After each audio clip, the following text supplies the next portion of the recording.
안녕하세요, 일렉트로캠입니다. 오늘도 테슬라 관련 이야기들을 해볼까 합니다. 정신이 정말 혼미합니다. 오늘은 좀 많이 내렸죠. 거의 뭐 폭락인데 어제 뭐 상상을 초월하는 급등을 했기 때문에 빨갰다 그린이었다, 그린 레드를 그냥 왔다 갔다 와, 이거 정신이 나갈 정도인데요. 거의 뭐 멘탈이 흔들리는 시장이지 않을까 싶습니다. 이럴 때일수록 레버리지나 이런 투자는 정말 위험하다는 생각이 듭니다.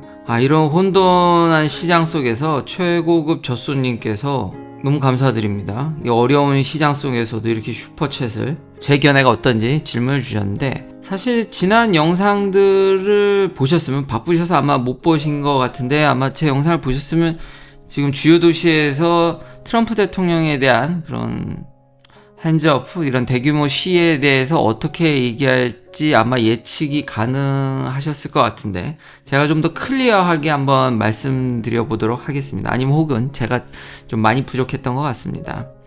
근데 이제 관세 영향으로 시작하기 전에 리비안이 가격을 올렸습니다. 25%나. 사실상 안 팔릴 것 같습니다. 이제 쉽지 않을 것 같고요. 이미 CEO도 그런 우려를 많이 표시했고, 리비아는 뭐 특히 한국에서도 배터리를 받고 중국산 광물들도 많이 들어가서, 그러니까 이런 혼돈한 시장, 트럼프 대통령이 원하든 원치 않든 이제 자기들이 국제 질서라고 하고 미국의 질서죠. 질서를 바꾸면서 그 혼돈, 정말 케이오스 같은, 캐타스트로피 같은 거의 뭐 대재앙급의 혼돈이 일어날 텐데, 이럴 때일수록 현지화를 굉장히 잘한 테슬라가 정말 잘 대응할 것으로 생각이 되어집니다. 근데 대응은 잘하는데 이게 워낙 광역기라서 어떻게 될지는 진짜 예측이 힘듭니다.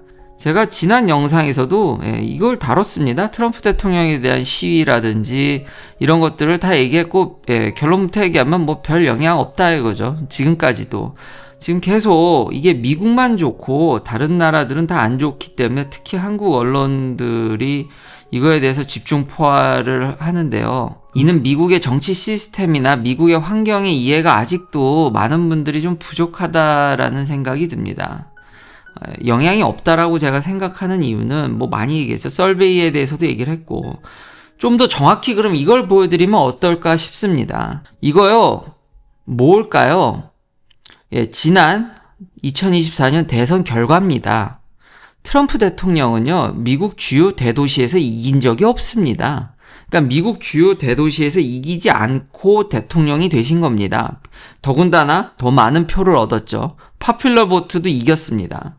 제가 있는 샌프란시스코, 산호세, 세크라멘토, 로스앤젤레스는 미국에서 두 번째로 큰 도시입니다.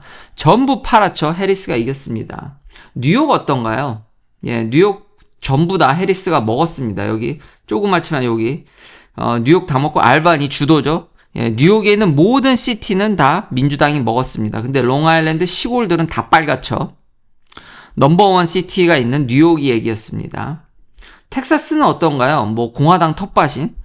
텍사스도 예외 없습니다. 아무리 공화당 텃밭이어도 휴스턴, 거의 뭐 휴스턴, 댈러스, 뭐 미국의 거의 3위, 2위, 3위, 3위급의 도시죠.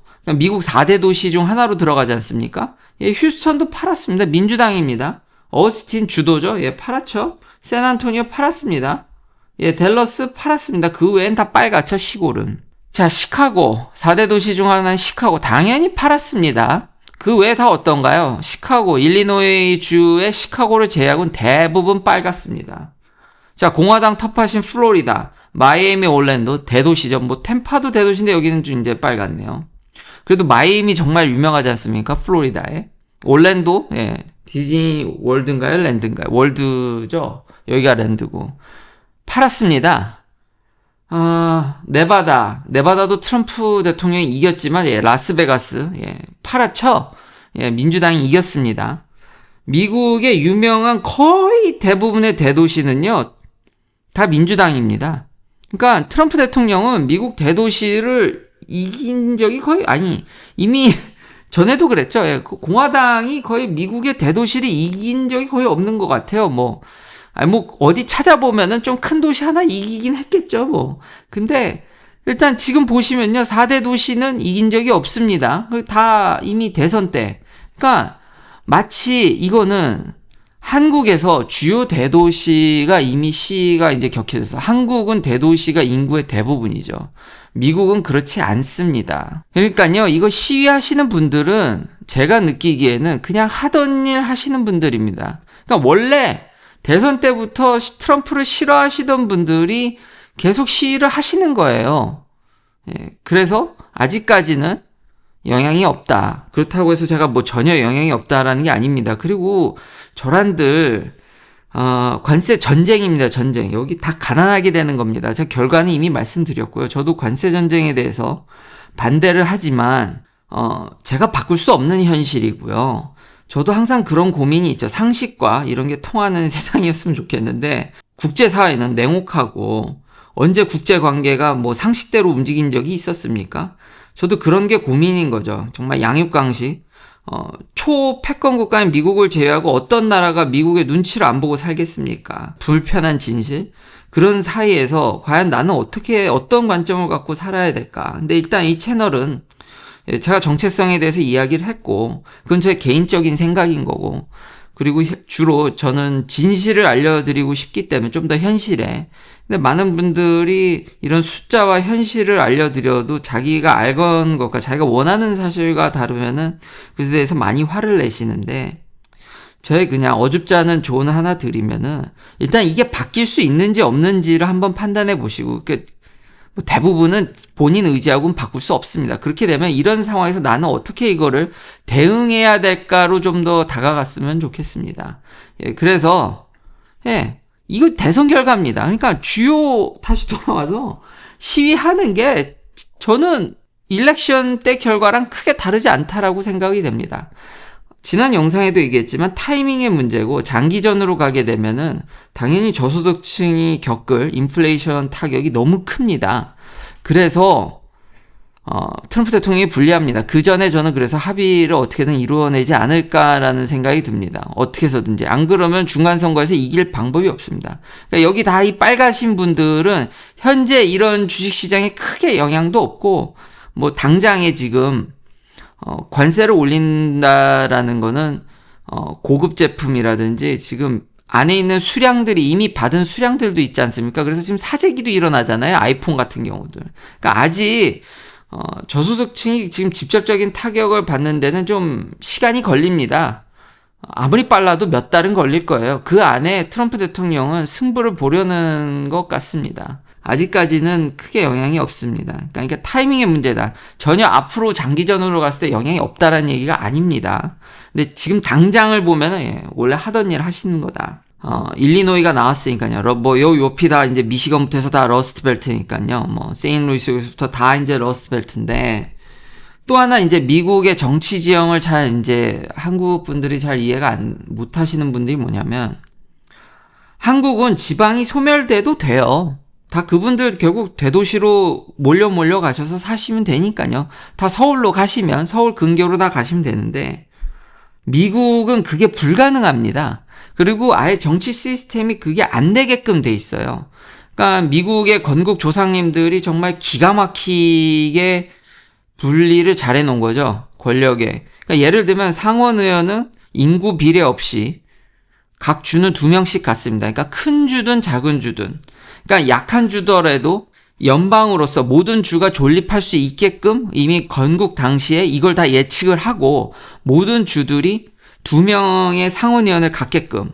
왜냐면 인구 대비로 하게 되면은 결국은 뉴욕 다 캘리포니아가 다 끝내버리지 약한 주들의 이야기를 못 듣지 않습니까? 결국 그래서 이 스윙보트를 갖고 있는 9개 주들은 지금 상원의원에 목숨이 달려있다고 봐도 무방할 정도로 지금 제조업이 쇠퇴해버렸습니다. 딴 주로 그래요. 인거 줄죠. 그래서 이사를 간다지만 거기 있는 정치인들은 그렇지가 않다라니까요.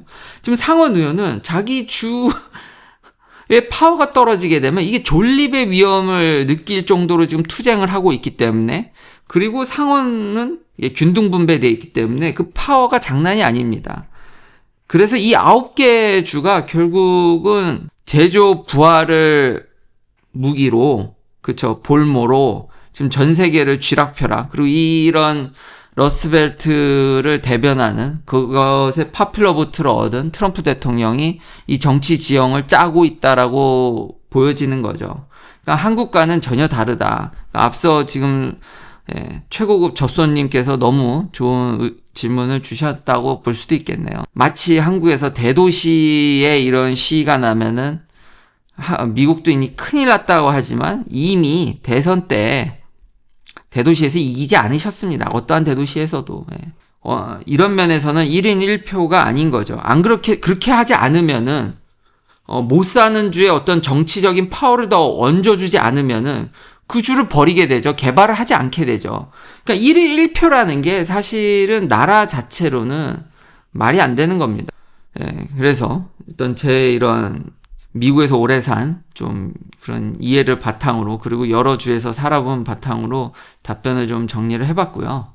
자, 다음은 사이버 트럭입니다. 리비아는 제가 볼 때 큰일 났고요.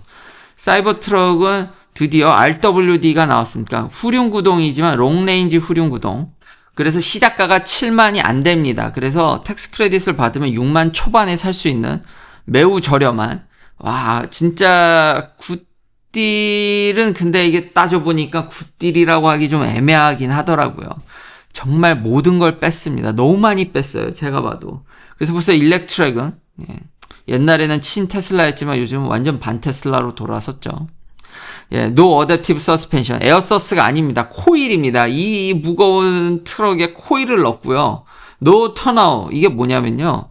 이 덮개가 말려가지고 자동으로 들어갑니다. 모터라이즈 돼서. 그러니까 제 차는 그런데 그게 아니라 그냥 소프트 덮개로 걸어서 매뉴얼로 닫으셔야 되고요. 되게 그거 불편한데.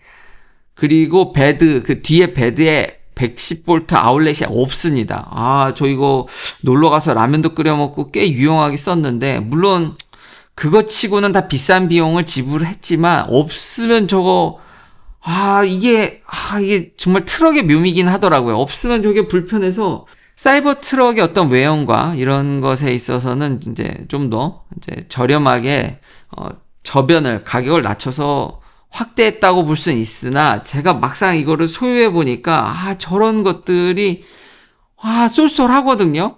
그리고 이 에어서스 때문에 엄청난 승차감이 오는데 그게 없으면 이 돌덩이 같은 엄청난 무게에다 코일 서스펜션에도 이게 비슷한 느낌이 나올지 좀, 그리고 이 라이드 하이트를 조절함으로써 좀 오프로드도 더 잘 갈 수 있는, 이거 좀 크고요. 그래도 주행거리는 후륜구동이니까, 그리고 모터가 하나만 들어갑니다. 그래서 좀 그런 면은 장점이긴 하지만 생각보다 그렇게 많이 늘진 않더라고요. 사실 휠도 사실 다릅니다. 이게 좀 멋이 없어지더라고요. 그러니까 18인치로 줄었고요. 근데 그것도 참을만 한데, 안에 색깔도 하얀색 이제 못 거르게 돼 있고, 그건 되는데, 베드 안에 라이트도 없더라고요. 그것도 의외로 불편합니다. 밤에 제가 캠핑을 한번 갔었는데, 캠핑에서 뒤에 트럭 베드를 열어가지고, 그게 라이트이 한번 쫙 펴지니까 정말 그게 편한데, 물론 이제 사설로 달면 되는데, 그러니까 저 사설로 다 웬만한 이거 서스펜션 힘들지만 딴 건 다 할 수 있겠지만 이거 막상 없으면 되게 힘든 것들인데 그래서 이게 굿딜이라고 하기가 L 트랙이라든지 이게 막상 없으면은 되게 불편할 것 같은, 결국 그래서 어쨌든 다 빼서 싹 다 빼가지고 심지어 뒤에 모니터도 뺐습니다. 뒷좌석 모니터랑 뒷좌석 히링 시트도 뺐고, 그러니까 그 통풍 시트인가요? 그것도 안 되나 그런 것 같으니까 뺄 수 있는 거의 모든 거를 다 빼고 7만 불 안쪽으로 만들어서 정말 이제 트럭적인 전기 트럭의 면모만 이제 강조하는 걸로 7만 아래로 이제 승부를 보는데, 그래도 저는 가격을 낮춘 거에, 이런 관세 전쟁 하에 낮춘 것에 굉장히 긍정적으로 보고요. 근데 또 저같이 비싸게 사신 분이라든지